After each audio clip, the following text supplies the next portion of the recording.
Проектот Почитување на различностите и мултикултурализмот, кој што започна да се реализира и во Кочанската детска градинка Павлина Велјанова, е спроведен од страна на УНИЦЕФ со подршка на Британската амбасада и партнерот за имплементација Центар за разрешување на конфликти и човекови права.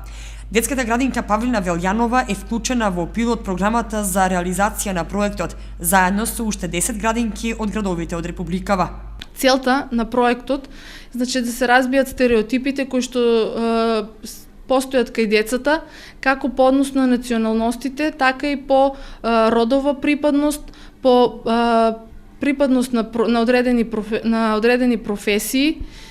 Например, кај децата постојат стереотипи дека полицаец може да биде извршуван само од машка личност, но нели во денешно време сме запознаени дека истата професија ја извршуваат и жени. За време на работилниците децата најобично целите и задачите кои што треба да ги усвојат ги извршуваат преку цртање, играње на одредени игри или извршување на некои задачи кои што се зададени во самиот проект. Проектот содржи одржување на 18 работилници кои што треба да се реализираат за време од 3 месеци. Се работи со децата од големата група од 5 и 6 години. На работилниците присуствуваат и координаторите од Центарот за разрешување на конфликти и човекови права од Скопје.